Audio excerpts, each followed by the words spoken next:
cada rincón de México hay historias que no necesitan pruebas, porque se sienten en el aire, en el silencio.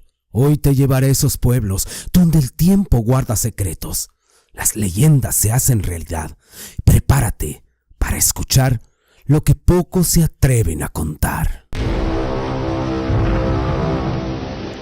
Relato Zarlov. Nuestra primera historia se llama La Bruja Encorvada. Y todo empieza en un pueblo pegado al Triángulo de Oro, allá por los años 80. Era uno de esos pueblos donde el viento provocaba ruidos como si fueran voces de ultratumba. Se hablaban de historias, de apariciones que helaban la sangre y que todos escuchaban con la serenidad de un rezo. Una noche, don Esteban, nuestro personaje, un señor de más de 50 años, se armó de valor y relató su experiencia a los lugareños, jurando que él no estaba loco, aunque los presentes dudaban y murmuraban entre ellos y algunos se reían de su cordura. Él lo contó todo así, cuando regresaba de visitar a un viejo amigo del otro lado de un cerro. Caminaba por el sendero iluminado por la luna, y aunque estaba acostumbrado a esos caminos, algo le dio miedo. Había una quietud que no era común. No se escuchaba ningún ruido de animales ni grillos. Todo estaba en silencio.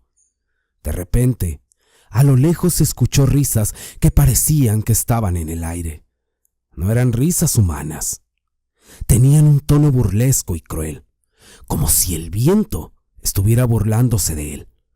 Don Esteban apresuró el paso. Estaba asustado y quería llegar rápido a su casa. Pero a medida que avanzaba, las risas se volvieron más fuertes. La temperatura bajó y en ese instante se atrevió a voltear hacia atrás. Vio una figura a lo lejos. Era una mujer encorvada, con un rebozo negro que apenas dejaba entrever su cara. No tenía expresiones, salvo por los ojos en los cuales parecían que brillaban con la luz de la luna. Ojos que parecían que querían encenderse cada vez más. Intentó seguir caminando, pero algo lo ataba al suelo. Fue entonces cuando vio a aquella mujer, que no era otra cosa que una bruja basado en sus creencias. Esta levantó su mano en su dirección, y aunque estaba a varios metros de distancia, don Esteban sintió una fuerza invisible que le oprimía el pecho, como si se lo quisiera arrancar.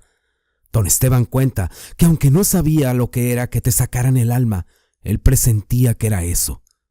Y cuando pasó, ya no podía soportar más, y un grito se escuchó en aquel sendero que por todos lados estaba cubierto de monte. Y entre las sombras apareció una criatura que apenas pudo describir. Era un animal, mitad hombre y mitad bestia, cubierta de pelos y con ojos brillando. La criatura se interpuso entre la bruja y él. Este ser lanzó gruñidos como protegiéndolo de esos hechizos infernales. Entonces, en un abrir y cerrar de ojos, ambos desaparecieron en el monte, como si nunca hubieran estado ahí. Don Esteban cuenta que llegó al pueblo todo cansado y tratando de agarrar aire, con el rostro desencajado y la mirada perdida. Los hombres y mujeres de ese lugar sabían que cosas extrañas se aparecían en esos lugares, pero jamás habían escuchado de un enfrentamiento entre ellos. Y desde entonces, el sendero quedó abandonado y la historia de don Esteban se cuenta todavía por las noches.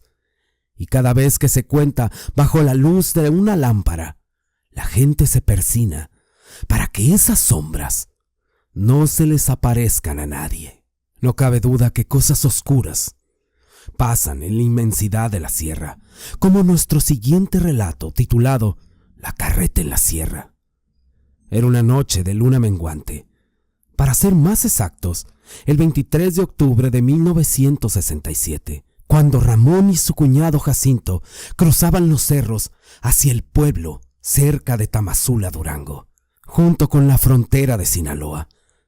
La carreta que llevaban era de madera, era vieja y rechinante, avanzaba despacio mientras los gritos de los coyotes y el crujir de las ramas resonaban en la oscuridad. La mula, un animal robusta y de pelo pardo, caminaba a trompicones y, a pesar de ser vieja, conocía esos caminos en esa noche común y corriente. Ramón, un hombre de piel oscura, alto y delgado, con un bigote espeso, se aferraba al mango de la carreta, mientras lanzaba miradas nerviosas hacia los lados, pues escuchaba ruidos que esa noche no fueron comunes.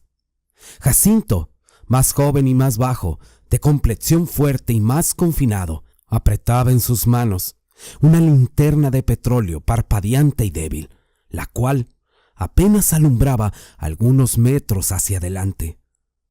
Ambos se dirigían hacia el rancho de Comala, al otro lado de unos cerros, para llevar unas provisiones y unas bolsas de frijol y maíz que les habían pedido. A eso de la medianoche, la temperatura empezó a bajar. El viento parecía silbar entre las ramas de los árboles, y la neblina comenzó a cubrir el camino, transformándolo en una serpiente de sombras que se movía bajo sus pies. Y fue entonces cuando la mula comenzó a moverse nerviosa. Frenaba su paso a cada momento. Jacinto la miró intrigado y preocupado, porque conocía bien a ese animal y nunca la había visto así. Fue entonces que le dijo en voz baja a Ramón: «¿Tú sientes eso? Está raro, como que alguien nos anda siguiendo». Ramón le contestó que él también sentía algo extraño, como si el aire mismo se espesara y las sombras fueran algo más que sombras. Apenas avanzaron unos metros más, cuando de repente escucharon un sonido seco y fuerte. Era un crack, algo se había rompido, y era la rueda trasera de la carreta. Ramón bajó rápidamente a revisar, y con la luz de la lámpara notó que uno de los radios de la rueda estaba astillado, como si alguien lo hubiera golpeado con fuerza. Lo raro, según él, era que no había tocado ninguna piedra grande, ni había caído en algún bache. «Algo nos quiere parar aquí, cuñado», murmuró Jacinto. Estaba muy nervioso mientras miraba hacia los árboles, donde le pareció ver algo que se movía entre las ramas. Apenas terminó de hablar, cuando un silbido largo y escalofriante se escuchó desde el fondo del monte.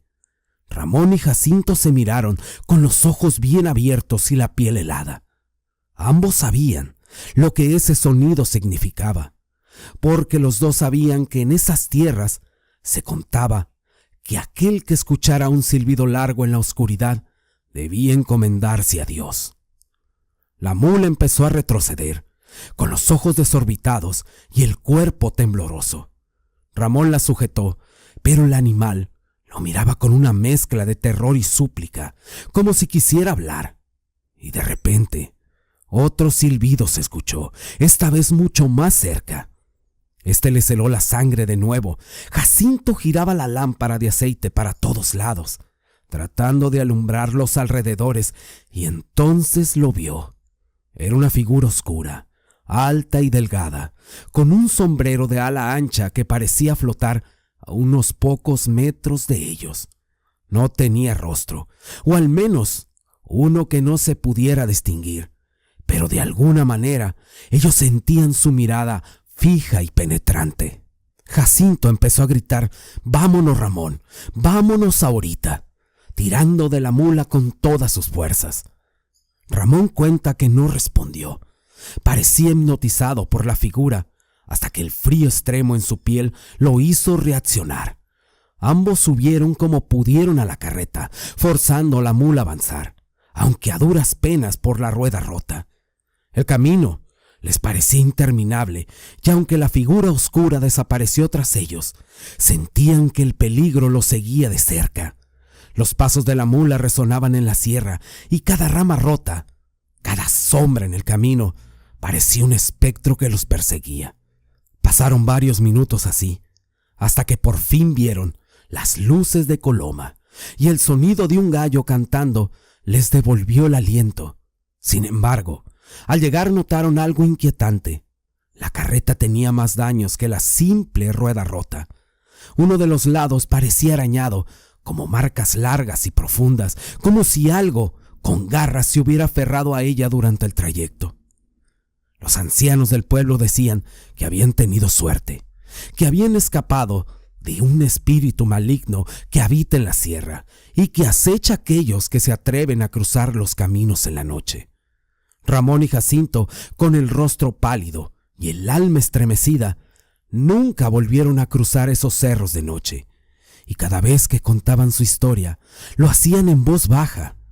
Recordaban aquella noche en que algo los acechó entre la neblina y la oscuridad. Y es precisamente en la noche cuando parece ser que las puertas de lo desconocido se abren, como te cuento en la siguiente historia de nombre El perro negro de Surutato. Don Gregorio cuenta que era una de esas noches frías de noviembre de 1973 en Surutato, Sinaloa, cuando los rumores de un perro negro comenzaron a hacerse eco entre los habitantes del pueblo. Algunos decían que era una sombra, otros que tenía ojos rojos como brasas encendidas. Nadie sabía exactamente cómo había llegado ahí, pero todos aseguraban haberlo visto rondando las casas y el cementerio. En especial, cuando la luna brillaba apenas, en su fase menguante. Don Gregorio, un viejo jornalero que vivía en las orillas del pueblo, fue uno de los primeros en verlo. Cierta madrugada, mientras regresaba de revisar sus animales, se encontró con una figura oscura que lo miraba desde el borde del camino. Era un perro enorme, de pelaje tan negro que parecía absorber la poca luz que había. Sin embargo, lo que más impactó fueron sus ojos, porque sus ojos no eran unos ojos de perro común, sino un par de puntos rojos, fijos y penetrantes. Don Gregorio hizo la señal de la cruz y apuró el paso, pero el perro no se movió, solo lo miraba hasta que desapareció en la distancia. Con el paso de las semanas, más y más personas comenzaron a reportar avistamientos. Se decía que el perro rondaba por los caminos y aullaba de una forma extraña, como si fuera una advertencia. Las mujeres del pueblo rezaban y algunos hombres evitaban salir de noche, especialmente después de que don Lupe, el cantinero, contara cómo una madrugada escuchó el aullido de ese perro cerca de su ventana. Cuando miró hacia afuera, lo vio caminando por el empedrado, pero lo que le heló la sangre fue verlo desaparecer sin dejar huellas en el suelo mojado. Los días pasaron y el miedo crecía. La gente evitaba cruzarse con ese espectro de ojos rojos, temiendo que trayera mala suerte. Alguien propuso llamar a doña Carmen, la curandera del pueblo, una mujer de edad avanzada y de pelo con canas. Ella era conocida por su experiencia en esas cosas, pero en especial por enfrentarse a todo tipo de males, incluso aquellos que no pertenecen a este mundo. Eso comentaba la gente del pueblo sobre ella, y una noche sin luna, doña Carmen se preparó. Vestía su rebozo negro, con un collar de ajos y un crucifijo de madera de palo negro. Salió al encuentro del perro. No dijo a nadie lo que planeaba hacer. Sabía que sería peligroso y que cualquiera que intentara ayudarla podría quedar atrapado en el mal que acechaba al pueblo.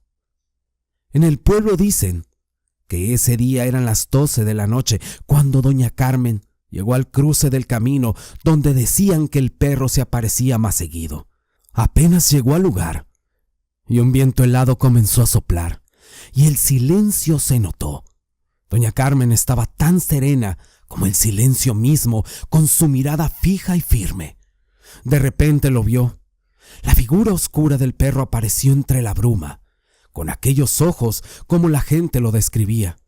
Doña Carmen, sin mostrar temor, comenzó a rezar en voz alta, invocando a todas las almas buenas para que la protegieran. Con cada palabra que pronunciaba, el perro se retorcía, pero ella notó que algo en él parecía resistirse, como si no quisiera ceder.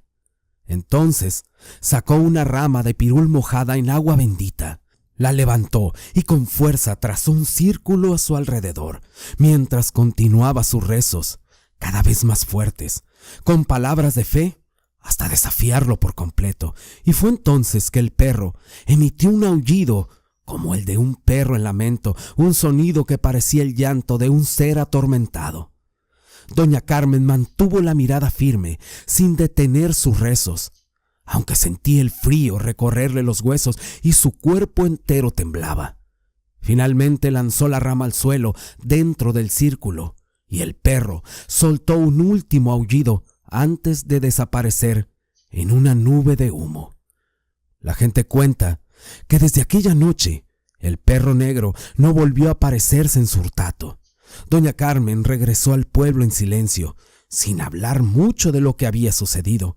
Solo le dijo a quienes le escuchaban que no todo lo que parece un animal lo es, y que siempre deben protegerse con fe. Antes de fallecer, doña Carmen contó su historia, por si algún día aquel perro regresaba.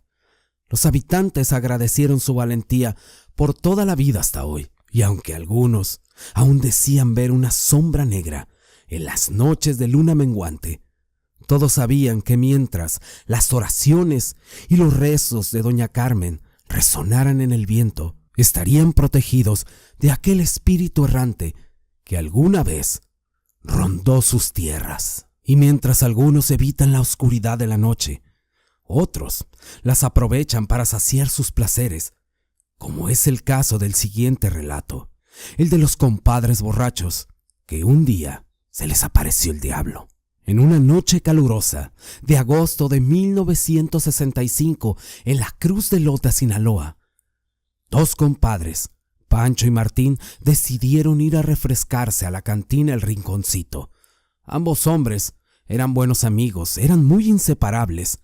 Andaban siempre en las andadas y famosos por sus gustos, por las copas y la buena charla. Pero aquella noche, después de una larga jornada en el campo, se dieron el gusto de unas cervezas frías y comenzaron a hablar de los tiempos de juventud y de todas las aventuras de amores y desgracias que los habían unido a lo largo de los años. Ya pasada la medianoche, cuando la luna llena iluminaba las calles empedradas y los pocos faroles apenas alumbraban con luz tenue, los compadres decidieron salir a dar una vuelta por las calles.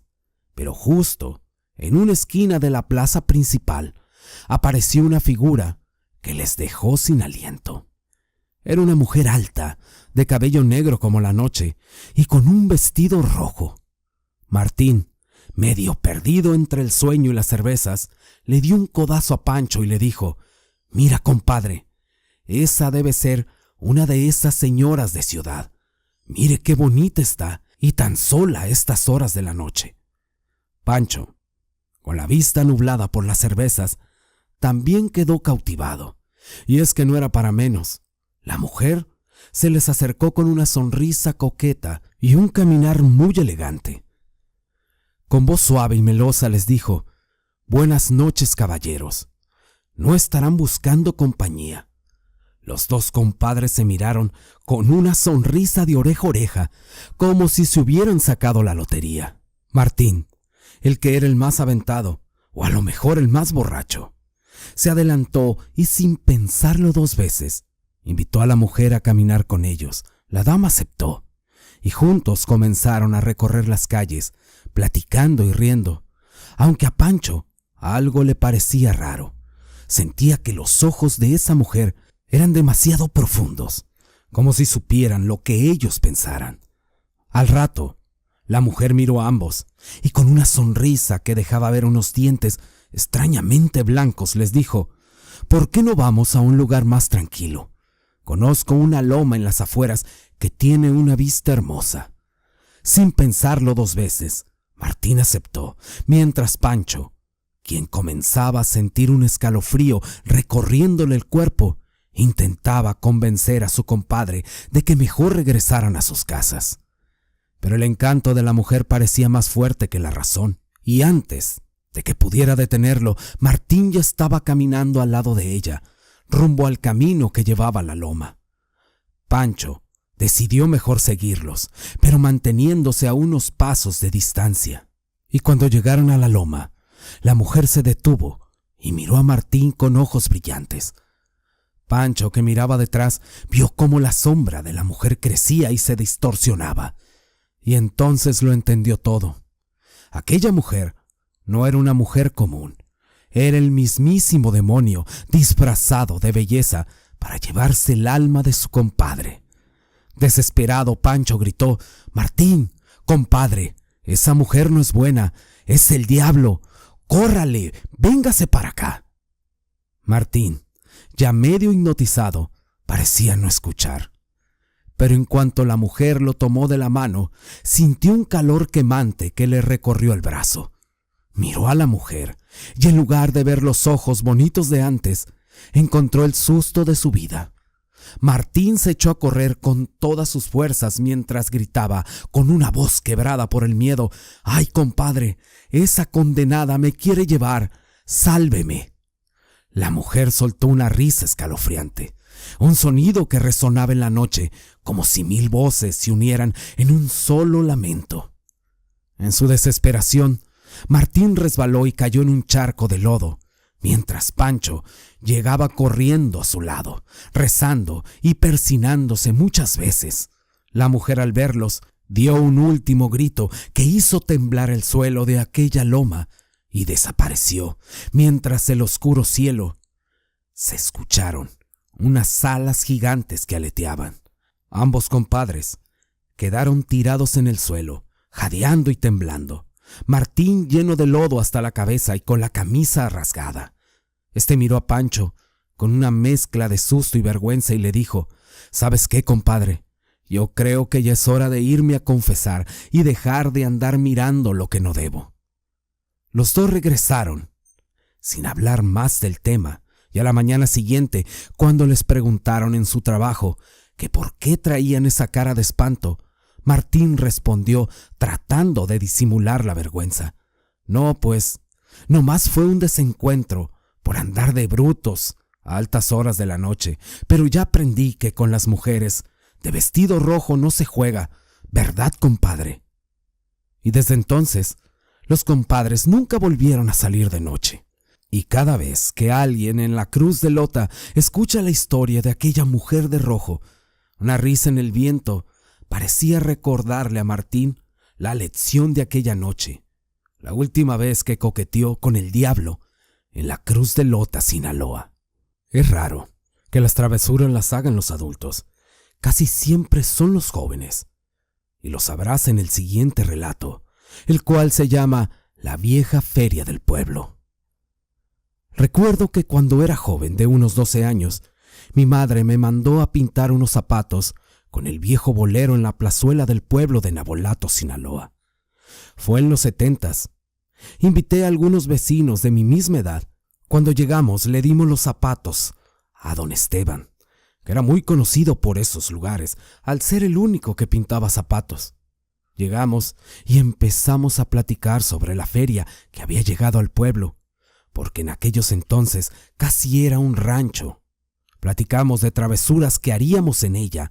Don Esteban levantó la mirada y se nos quedó viendo y dijo: «Ay, muchachos, si les contara. Y es que hay cosas que uno no debe andar provocando. Escuchen esto. Fue hace muchos años. En una de esas noches, cuando la feria llegó al pueblo, esa feria no era como las otras.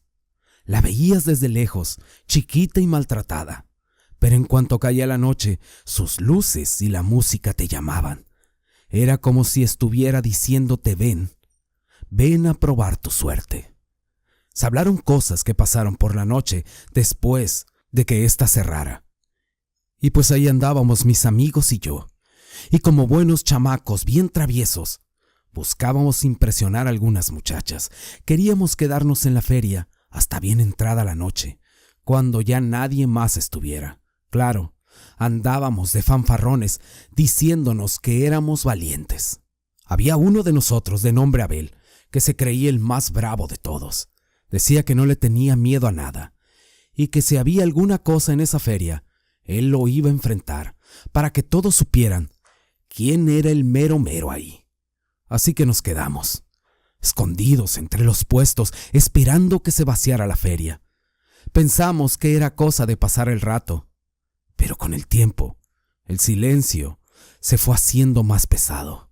La feria que antes se veía tan alegre empezó a verse diferente, como si hubiera algo malo en el aire.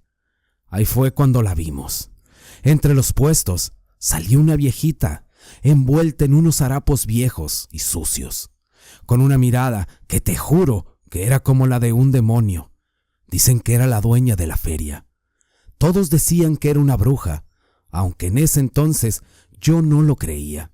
Se nos acercó despacio y empezó a decir unas palabras raras, como si nos estuviera maldiciendo.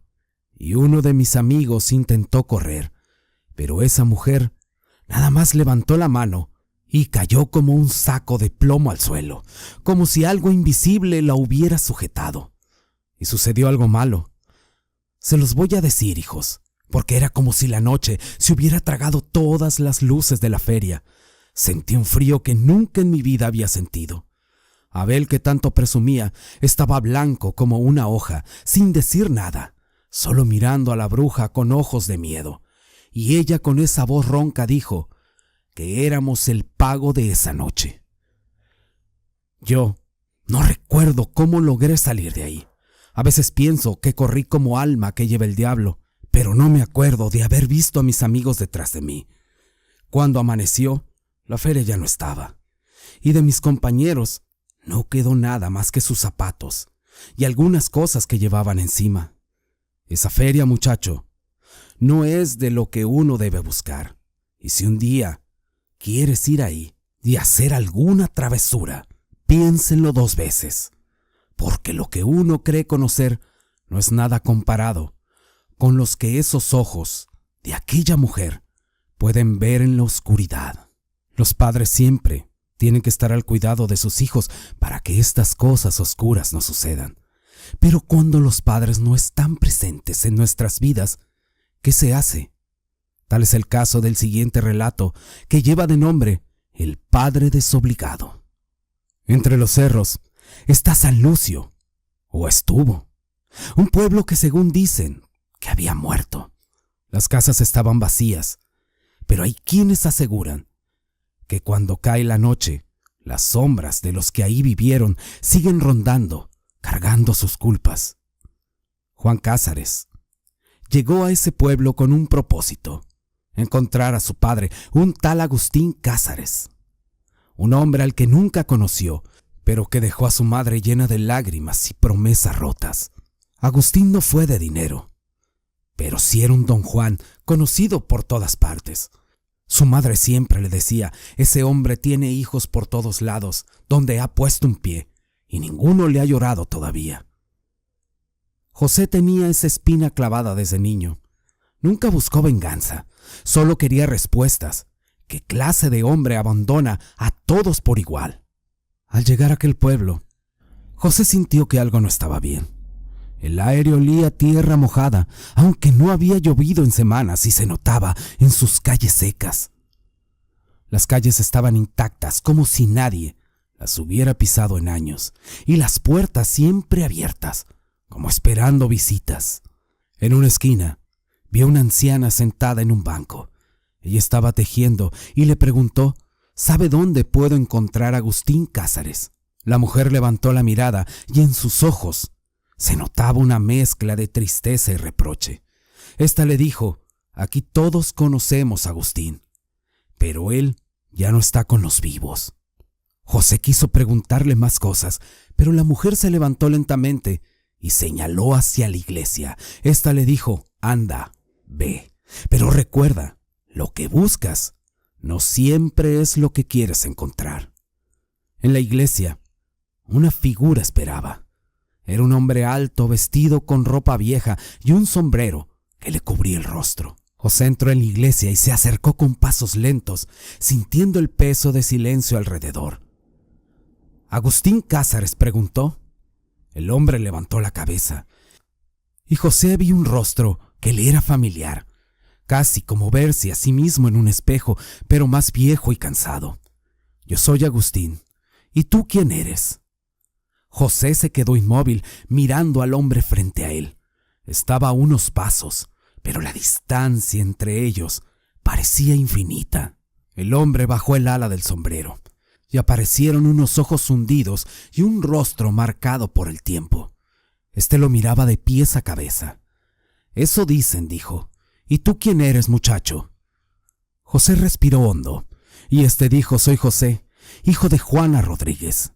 El rostro de Agustín no mostró sorpresa, pero en su mirada hubo algo diferente, algo que no era fácil de leer.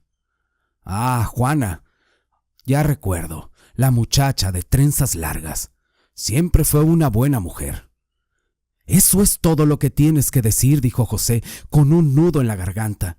La dejaste sola, nos dejaste a los dos, y ahora estoy aquí buscando un hombre que ni siquiera sé si vale la pena conocer. Agustín soltó una risa seca, como si la culpa ya no le pesara. Hijo, yo nunca fui hombre de quedarme en un lugar por mucho tiempo. Mi vida siempre fue andar de aquí para allá, viviendo al día. Y sí, conocí a muchas mujeres, y de eso nacieron muchos hijos, pero nunca fui padre. Yo no supe cómo hacerlo. No quisiste, replicó José, mientras daba un paso al frente. ¿Qué tan difícil era quedarte a hacerte cargo? Ser alguien más que un fantasma que va dejando problemas por donde pasa. Agustín suspiró, y su figura pareció encorvarse, como si aquello le causara algún daño o lo aplastara. Tal vez tengas razón. Tal vez fui un cobarde, pero nunca tuve a nadie que me enseñara a ser diferente. Mi padre fue igual que yo, ¿sabes? Un hombre que nunca miró atrás, y yo seguí sus pasos como si estuviera maldito a repetir la misma historia. José se enojó mucho y dijo: eso no es excusa. Mi madre siempre te esperó, aunque sabía que no ibas a volver. ¿Qué tiene esta vida que tanto te atrajo como para abandonar a todo lo demás? La verdad, respondió Agustín, no fue la vida, fue el miedo de fallar, de quedarme quieto y sentirme atrapado. No hay peor prisión que una cama que se enfría a tu lado cuando sabes que lo único que tienes ahí es silencio. José no respondió de inmediato. Había imaginado este encuentro 1000 veces, con gritos, reclamos y hasta golpes. Pero ahora lo único que sentía era un vacío. ¿Y ahora qué? ¿Qué se supone que haga con todo esto?, dijo él. Agustín inclinó la cabeza, como si también buscara una respuesta. Le dijo: no te voy a pedir que me perdones, hijo. Yo no lo merezco. Pero si algo puedes sacar de esta plática, que sea esto, que no seas como yo, no huyas, porque no importa cuánto corras. Al final, el pasado siempre te va a alcanzar. Mira dónde terminé, en este pueblo, que ya no vive ni muere, pagando por todo lo que hice mal. José dio un paso atrás, porque la figura de Agustín comenzó a desvanecerse, como si el viento la fuera borrando. Espera, alcanzó a decir José. Ya no hay tiempo, hijo, murmuró Agustín, con su voz apagándose. Pero tú sí lo tienes, que mi vida no sea en vano. Ve y vive diferente. Cuando la última sombra de Agustín desapareció, José se quedó solo en la iglesia. La gente que había ahí también desapareció. Las campanas de la iglesia sonaron, aunque éstas ya no existían, y todo el pueblo volvió al silencio eterno. Dicen que en los pueblos las almas no descansan, y las cosas no siempre son lo que parecen. Si llegaste hasta el final de estos relatos, es porque te gustaron. Y si quieres apoyar al canal, ve a escuchar otro de mis relatos. Te lo agradecería mucho. Saludos y bendiciones y a todos. Y ahora sí, muchas gracias. Y hasta la próxima.